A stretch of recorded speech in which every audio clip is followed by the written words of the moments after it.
Pay attention, because what I'm about to say will either liberate you or terrify you, depending on whether you're ready to hear it.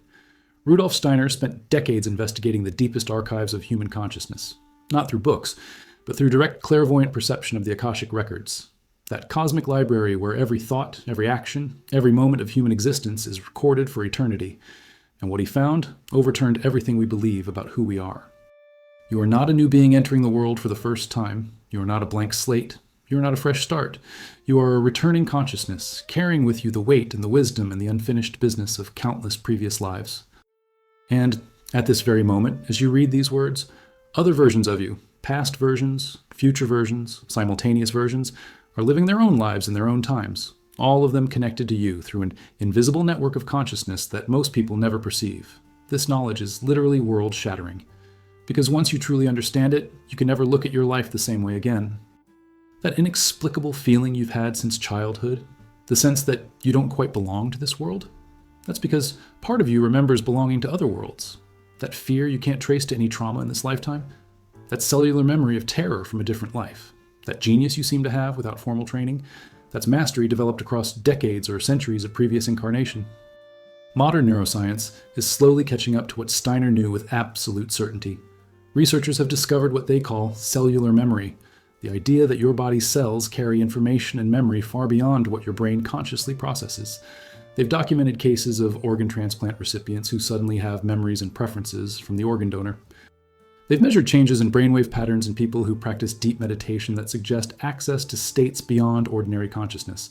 But they're still thinking too small. They're still measuring within the framework of a single lifetime.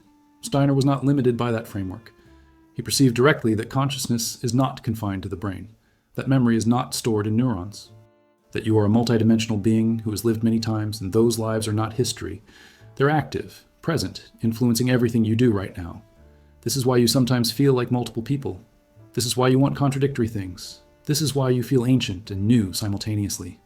The Tibetan Book of the Dead describes in exquisite detail the process of death and rebirth, the journey consciousness takes between lives.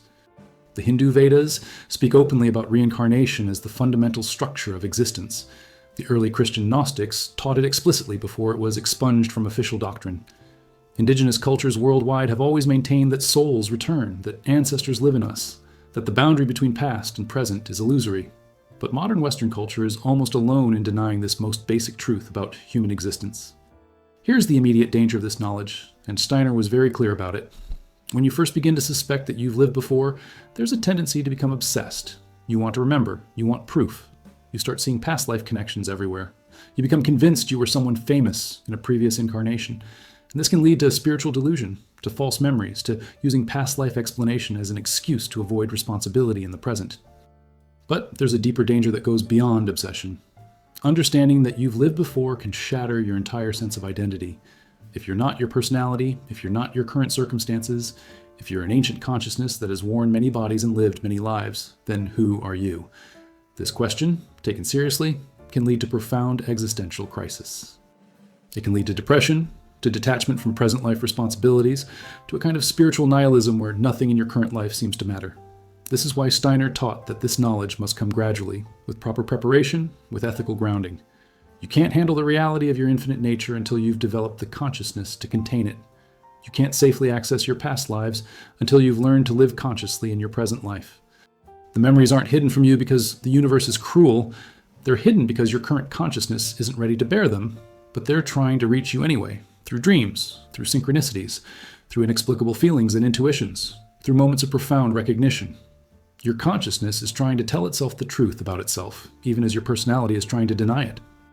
And the tension between these two forces, the part of you that knows and the part of you that refuses to know, is creating patterns, symptoms, neuroses, that all point to the same thing. You are much more than you believe yourself to be. Your body's a time machine. It's a living record of everything you've been, not just in this lifetime, but across all your lives, every trauma you experienced, every love you've known, every challenge you've overcome. All of it is encoded in your physical being, waiting to be read if you know how to listen. This is why you have phobias that don't correspond to anything that happened to you in this life. A fear of water so intense that you can barely take a shower, but you've never drowned. A terror of abandonment so primal that you sabotage every relationship, but you weren't abandoned as a child. An inexplicable attraction to a particular culture, a particular language, a particular way of life that you feel drawn to but have no personal connection to. These aren't psychological quirks. These are memories. Your body is trying to tell you stories from lives you've lived. Epigenetics, the emerging science of how experience shapes gene expression, has begun to document something astonishing. Emotional trauma doesn't just affect the individual who experienced it. The impact is encoded at the genetic level. Holocaust survivors show epigenetic changes that are passed down to their children and grandchildren. Children of soldiers with PTSD show neurological patterns matching the trauma their parent experienced, but they never lived through. But this is just the tip of the iceberg. What epigeneticists are really documenting, without having the framework to understand it, is that consciousness leaves imprints. That experience creates patterns that persist across generations. But Steiner went much deeper. He taught that these patterns don't just persist through your bloodline. They're woven into your astral body, that non-physical dimension of consciousness that carries your memories between lives. When you reincarnate, you arrive in a new physical body, but you bring your astral body with you, and your astral body remembers everything, every life, every relationship, every wound, every victory. Your skeleton, Steiner taught, is particularly important. Your bones are repositories of ancestral memory, not just from your biological ancestors, but from your own previous incarnations. The structure of your bones, the strength of your spine, the shape of your skull, these are determined not only by genetics, but by the spiritual work you did in previous lives. Your physical frame is literally a record of your spiritual history. This explains why some people heal from trauma with remarkable ease, while others carry wounds their entire lives. Why some people are naturally drawn to gifts and talents that took no training. Why some people seem to possess ancient wisdom that belies their youth. Why your body sometimes knows things your mind doesn't. Your bones remember, your cells remember. Your very DNA carries within it the signature of all the beings you've been. The danger in understanding this is that you can become trapped in victimhood. Well, this trauma isn't even mine. It's from a past life, so obviously I can't be expected to heal it. This is spiritual bypass of the highest order. Just because your wound comes from another lifetime doesn't mean it gets to run your life. It means you have even more responsibility, because now you understand it's been causing damage across multiple incarnations. But there's also profound healing available here. Because when you understand that your body is trying to communicate with you, when you can listen to your phobias and ask, what are you protecting me from? What did my body learn in a previous life that made this necessary? Everything changes. Your body stops being the enemy. It becomes an ally. It becomes a guide to your own depths. The most basic practice is simple. Pay attention to your body, not in a self-conscious, analyzing way, but with genuine curiosity. What does your body know that your mind doesn't? When you're triggered, when you're in fear, when you're acting in ways you don't approve of, pause and ask, is this about now, or is this about then? Is this response happening because of what's occurring in this moment, or is it a ghost from another time? Often you'll find that what your mind experiences as irrational is actually your body being very rational, very wise, very protective of something precious that it learned to protect in another life. And when you can thank it for that protection, when you can tell it, I know why you learned this. Thank you for keeping us safe. I'm safe now. You can relax. Something shifts. Your body begins to trust that this life is different, that this time will turn out differently, that healing is possible. Every person has them. Patterns that repeat, lessons that keep coming around, situations that seem to manifest again and again in slightly different forms, but fundamentally the same. You keep attracting the same type of partner, the same type of friend who eventually betrays you, the same financial situation, no matter how many times you solve it, the same fear that accompanies you through different contexts. These are not accidents. These are not signs that something is wrong with you. These are messages. These are the universe speaking directly to your consciousness, offering you the opportunity to finally, truly, completely learn the lesson. Steiner taught that every pattern in your life is a lesson you chose to learn. Before you incarnated, your consciousness looked at what it needed to master, and it designed this lifetime to teach you exactly that. If you struggle with abandonment, it's not because you're broken, it's because your soul chose to thoroughly understand abandonment, so it arranged circumstances that would activate this particular wound again and again until you finally completely integrated the teaching. This is the opposite of victim consciousness. This is radically empowering, because it means you're not trapped, you're not helpless. Every pattern that repeats is repeating because you haven't yet learned it. And the very moment that you genuinely understand, the pattern breaks. Not because you've tried harder, not because you've done more therapy, but because the lesson has been learned and consciousness moves on to the next curriculum. The Buddhists call this samsara, the wheel of suffering, but they understood it not as punishment, but as teaching. You circle through the same lessons lifetime after lifetime until you break the cycle. But each cycle is not wasted. Each time around, you understand a little more deeply. Each time around, you come closer to mastery. Psychology calls this repetition compulsion, the idea that people unconsciously repeat trauma. But the word unconsciously is key. If you understood what you were doing, you wouldn't do it. But what if you could bring consciousness to the pattern? What if you could see it not as compulsion, but as curriculum? What if you could say to yourself, I recognize this. I've been here before, in other forms, in other times, and I'm finally going to understand this completely? This is where transformation happens, when you stop running from your patterns and start studying them. When you stop trying to escape your lessons and start asking them, what are you here to teach me? What is the deepest truth about myself or about reality that you're trying to help me understand? Sometimes the answer is humbling. Sometimes you discover that the pattern is teaching you about your own capacity for cruelty, your own selfishness, your own weakness. But sometimes it's exalting. Sometimes you discover that the pattern is teaching you about your capacity for forgiveness, your strength in the face of suffering, your ability to love despite repeated betrayal. The danger here is using this understanding as an excuse to remain in harmful situations. Oh, this is my karma, so I should stay in this abusive relationship. No, understanding karma doesn't mean surrendering your boundaries. It means understanding why you're attracted to harmful situations, so you can finally say no and mean it, not from a place of fear, but from a place of mastery. But there's something deeper that Steiner revealed. Your personal patterns are not just personal, they're collective. The ways your family has struggled are repeating through you. The traumas your ancestors experienced are alive in your body, seeking resolution. The unfinished business of your culture, your nation, your entire civilization, it's looking for consciousness to process it, and sometimes it uses you as the vehicle. This is why some people feel called to heal things that aren't technically their problem, why some feel compelled to break generational patterns, why some are drawn to social justice work that exceeds personal interest. These are souls who've chosen to do collective healing. And understanding this transforms your relationship to your struggles. They're not just about you, they're about all the beings, past, present, and future, who are connected to you through the web of karma. You felt it, that eerie sensation of having lived a moment before. You're in a conversation, and suddenly you're certain this has already happened. You're in a place you've never been, and you navigate it perfectly, or you know where everything is. You meet someone and you already know how they think, how they'll react, what they'll say. A song comes on and you're flooded with memories that aren't yours. A smell triggers profound emotion without any memory attached. This is not a glitch in memory consolidation. This is not a misfiring of neurons. This is your astral consciousness breaking through the veil of amnesia that surrounds incarnation. This is your soul touching the actual memory of having lived this before, or something very similar before. It's a glimpse, a reminder, a crack in the wall of forgetting.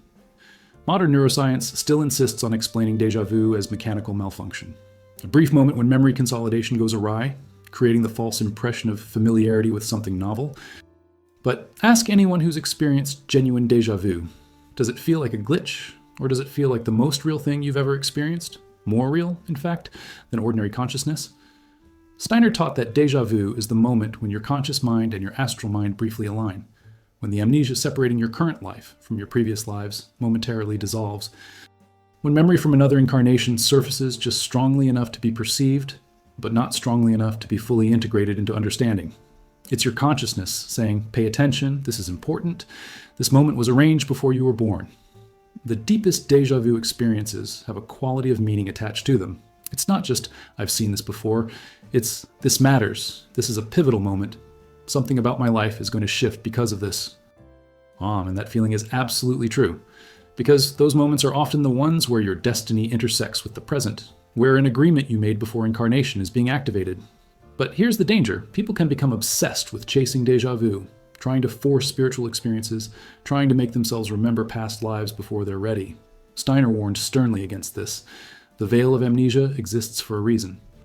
You're supposed to be developing your consciousness in this life, not constantly reaching backward for memories of other lives. The déjà vu moments are gifts, hints, breadcrumbs the universe is leaving for you. But they're not meant to distract you from your present work. There's another layer that's crucial. Sometimes déjà vu is a warning. Sometimes it's your consciousness trying to tell you, we've been here before and it didn't end well. Sometimes when you meet someone and feel that inexplicable familiarity mixed with a sense of dread, that's your astral body recognizing an adversary from another time. A relationship that caused you harm, a situation that ended in loss. And when that happens, the work is to notice it, to honor it, to make a different choice this time. Because one of the great teachings of reincarnation is that you get another chance. Every pattern that failed before, every relationship that ended badly, every opportunity you missed, the universe brings it back, not as punishment, but as a test.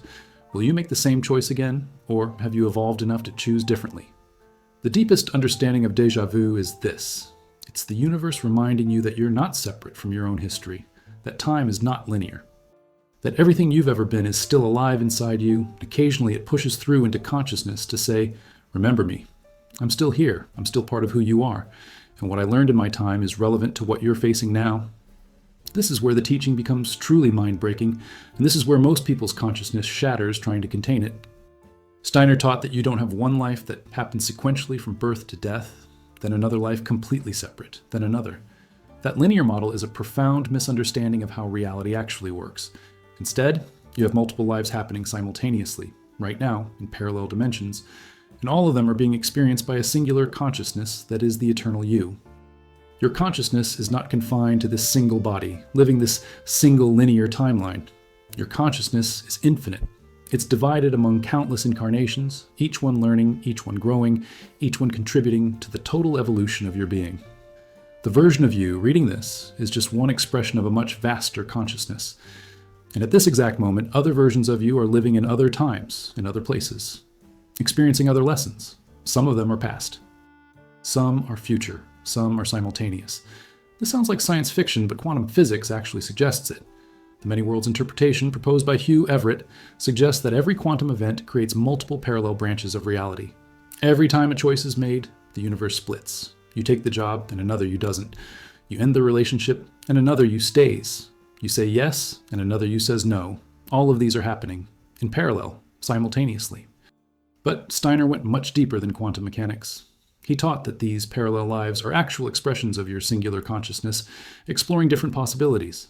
Each incarnation is a you, living out a specific lesson, a specific path, a specific exploration of who you can be. And the consciousness that experiences all of these is the eternal you, the being that exists outside time, experiencing all of your lives as a unity. This explains so much. Why do people feel pulled in contradictory directions? Why do you want two incompatible things? Why does one part of you want safety while another part wants adventure? Why do you feel like multiple people? Because you are multiple people. Not split personalities or mental illness, but multiple expressions of a singular consciousness, each living a different life, each pulling you in a different direction, all trying to integrate their lessons into the one consciousness that experiences them all. The danger in understanding this is that you can use it as justification for not committing. Oh, another version of me is making that choice, so I don't have to in this timeline. This is spiritual escapism of the highest order. Just because another version of you exists in another timeline doesn't mean this version gets to abdicate responsibility. In fact, it's the opposite. Every choice you make in this timeline has ripple effects across all your other timelines. Every version of you is affected by how you show up in this moment, but there's also something genuinely liberating here, because it means that if you don't accomplish something in this life, another you probably is. If you never find romantic love, another you has. If you never achieve the dream you're chasing, another you has. And that success exists in the collective consciousness of your eternal self. This doesn't mean you should be lazy or careless, but it does mean you can release some of the desperation, the sense that this is your only chance, your only opportunity to get it right.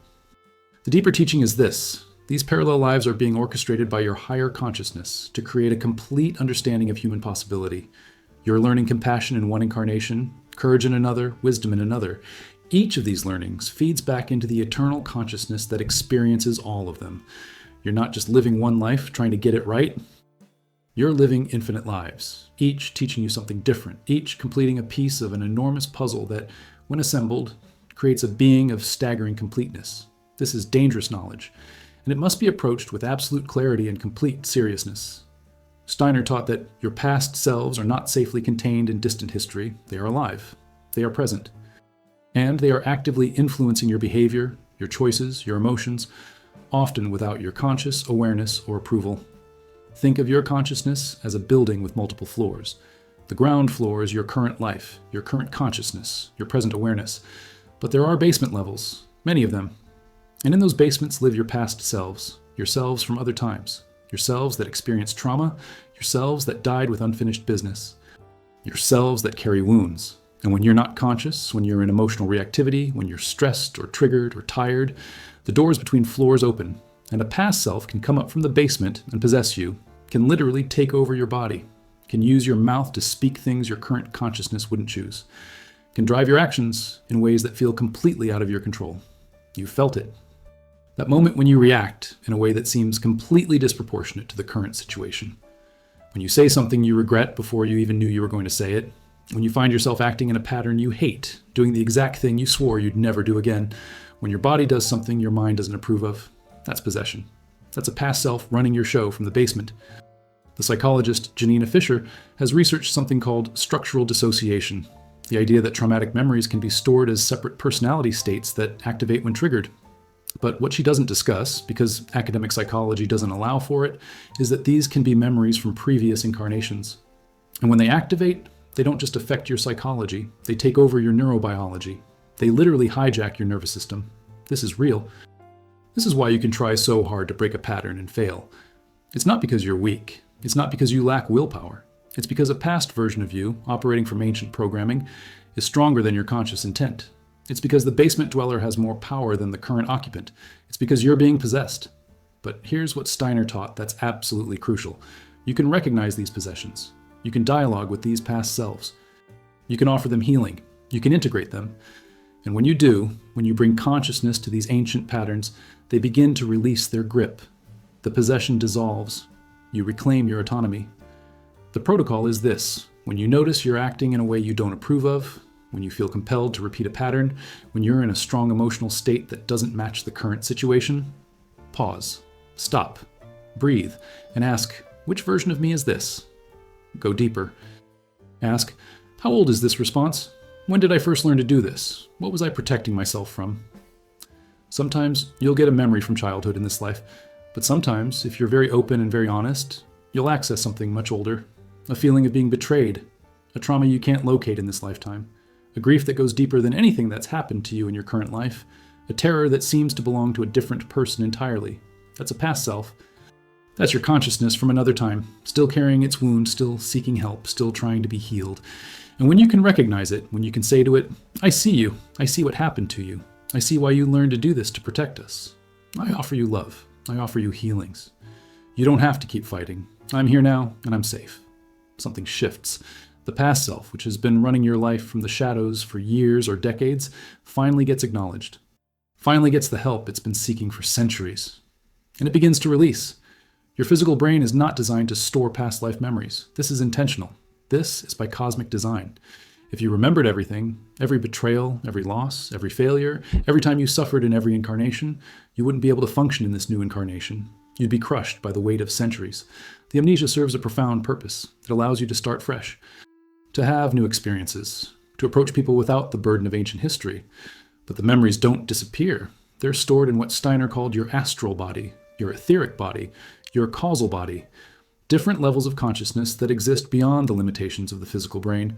And there are ways to access them, not through force or fantasy or wishful thinking, but through genuine spiritual development, through patient practice, through creating the conditions where these deeper memories can safely surface. The ancient mystery schools had entire initiatic systems designed to carefully, gradually, safely expose consciousness to past life memory. The Eleusinian mysteries, the Delphi mysteries, the Mithrasian mysteries, all of them had stages of development where initiates were gradually prepared to remember, to access, to integrate knowledge of their true nature that transcended any single lifetime. These weren't entertainment. These were rigorous spiritual training programs. In modern times, researchers like hypnotherapist Brian Weiss have documented thousands of cases where people, under regression hypnosis, access detailed memories of past lives they have no way of knowing. Names, dates, events, locations, specific details that are then verified through historical records. Are these genuine past life memories? Are they the brain accessing the collective unconscious? Are they tapping into some kind of morphic resonance? The answer, according to Steiner, is that it doesn't matter. Whether you're accessing genuine past life memory or accessing archetypal patterns from the collective human consciousness, you're accessing truth. You're touching something real about your being. The bridge between the physical brain and the astral memory is what Steiner called imagination, but he meant something very specific. Not fantasy, not daydreaming, but what he called inspired imagination, Consciousness that's both receptive and active, both allowing and directing, both open to what wants to come through and focused on what you want to understand. The practice is this: find a quiet space. Close your eyes. Choose something you want to understand about yourself. A pattern you're repeating, a fear you're carrying, a gift you have that seems to come from nowhere, attraction to something you've never studied. And ask sincerely, where does this come from? What is the history of this? How far back does this go? Then release the question. Stop trying. Stop pushing. Simply be present, be alert, be receptive. Sometimes images come, sometimes feelings, sometimes sudden knowing, as if something inside you has always known and is simply revealing itself. Sometimes nothing comes and you have to try again another day. But what you're doing is creating a bridge. You're signaling to your astral consciousness that your physical consciousness is ready to know more. You're opening a door that was closed. The danger is that if you force this, if you become obsessed with remembering, if you approach it from a place of desperation or ego inflation, I need to know my past life because I was someone important, the true memories don't come. Instead, your imagination creates fantasies. It makes up stories, and you become trapped in what Steiner called luciferic imagination. Imagination that's separated from reality, that's self-serving, that actually prevents real memory from emerging. But when you approach with genuine openness, with real questions that come from your being's need to understand itself, the authentic memories begin to trickle through, and these memories are different. They have a quality of truth that fantasies don't have. They carry emotional weight without drama. They illuminate patterns without flattery. They heal wounds without creating new ones. There is no such thing as a random encounter. Every person who enters your life is there for a reason. Some are there to teach you something you desperately need to learn. Some are there because you need to teach them something. Some are there because you made an agreement with them before incarnation to meet and do specific work together. Some are there to balance karma from previous lives. And once you can see this, once you can perceive the souls you've known forever beneath the faces they're wearing in this lifetime, your entire relationship to other people transforms. This is not romance. This is not spiritual idealism. This is the cold, hard truth about the architecture of fate and karma that Steiner perceived with absolute clarity. When he looked at a person, he didn't see just this lifetime. He saw the entire history of that soul, the agreements it had made, the lessons it was trying to learn, the people it had been designed to meet. Consider your parents, your family. The people who hurt you most, do you really think they were randomly assigned to you by biological chance? Do you really think the particular way your father was emotionally distant, or your mother was controlling, or your sibling was cruel? Do you think these were accidents? Steiner taught that you actually chose your parents. Your soul selected them specifically because their particular way of loving, or not loving, was exactly what you needed to activate your evolution. The wounds they gave you were wounds you came here to heal. The things they refused to give you were things you came here to learn to provide for yourself. This is why some people have terrible families but aren't destroyed by them. It's why some people have loving families but feel stifled. It's why some people feel deeply connected to their parents, while others feel alien to them.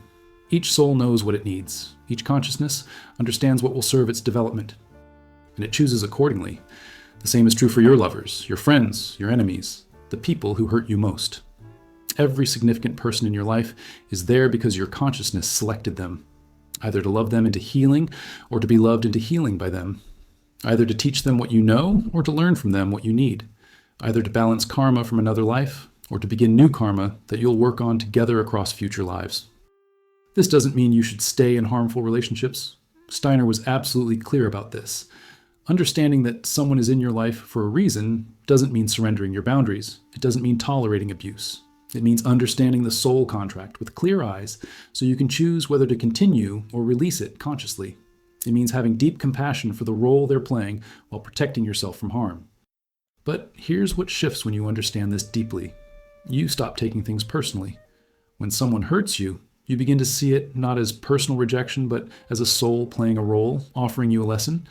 When someone loves you, you recognize them not as someone randomly lucky enough to care for you, but as a being who may have loved you across centuries and has come back to love you again.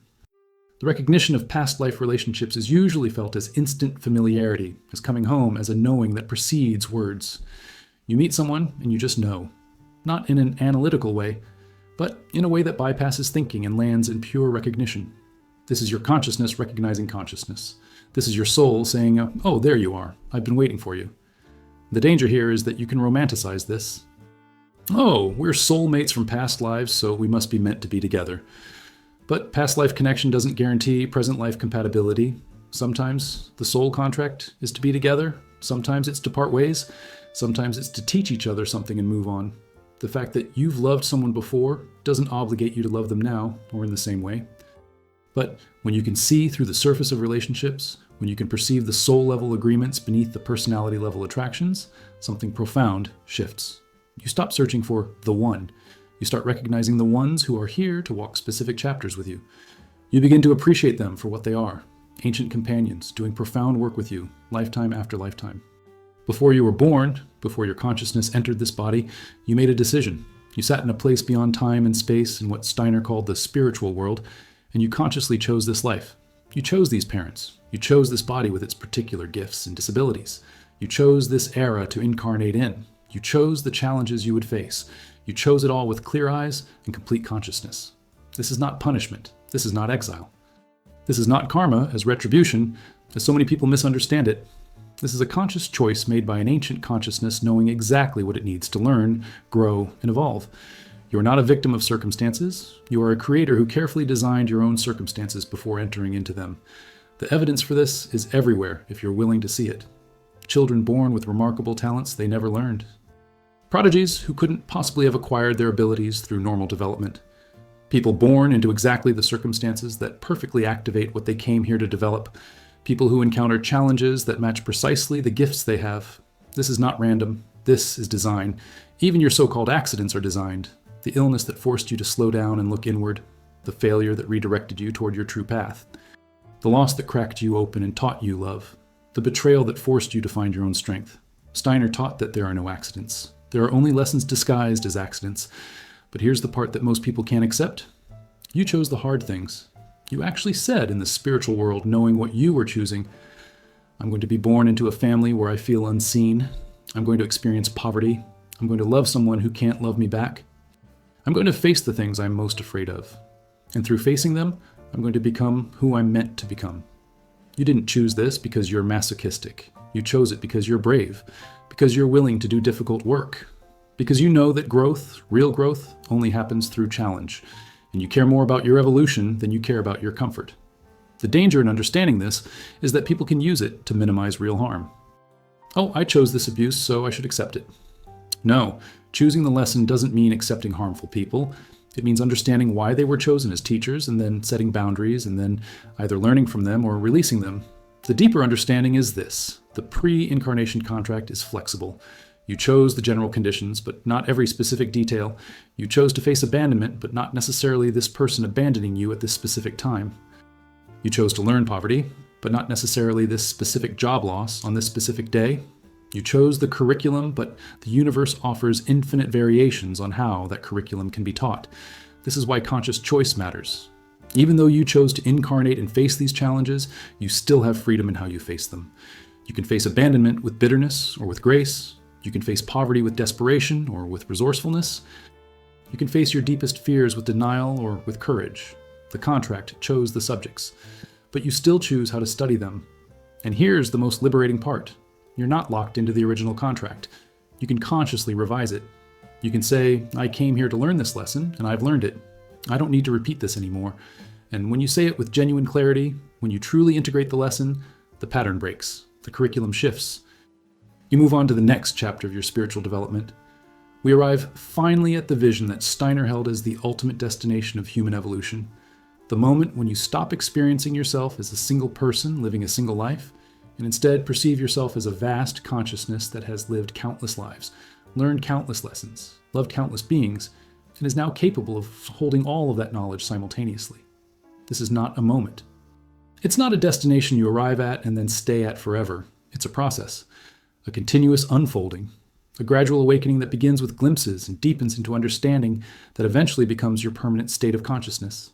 It begins with moments where you suddenly remember something you didn't know you knew, a flash of understanding that goes deeper than your experience, a sensation of being ancient while also being new. These are the first stirrings of the great remembering. As you continue to develop, as you heal the traumas that were keeping the memories locked away, as you expand your consciousness beyond the narrow band of what the physical brain can contain, the memories begin to come more frequently. You begin to see, in your present circumstances, echoes of past lives. You begin to recognize the souls around you from other times. You begin to perceive that what looks like a lifetime is actually just one page in an infinitely long book written in your consciousness. Steiner taught that this awakening, this great remembering, is not the end point. It's actually a beginning. Because once you can perceive yourself as a being that transcends time, once you can feel the weight of your own history, once you understand that everything you are is the accumulated result of everything you've ever been, you suddenly have tremendous power. You understand that you're not trapped by your past, you're built by it. And being built by it, you can consciously guide your own continued building. The danger in approaching the great remembering is that it can lead to spiritual inflation. I must have been someone important in a past life. I must have been royalty or a famous philosopher or a saint. This is the ego trying to make itself special, trying to avoid the more difficult truth. According to Steiner, every life is equally important. A peasant who learned compassion from suffering is as evolved as a king who learned wisdom. A slave who maintained dignity is as spiritually advanced as a master who learned justice. Evolution doesn't measure itself in status or fame. It measures itself in consciousness. But when you can approach the great remembering with humility, when you can perceive all your lives, the glorious ones and the shameful ones, the successful ones and the failed ones, the heroic ones and the cowardly ones, and love yourself through all of it, then something miraculous happens. You become whole. Not because you've achieved something, but because you finally accepted everything.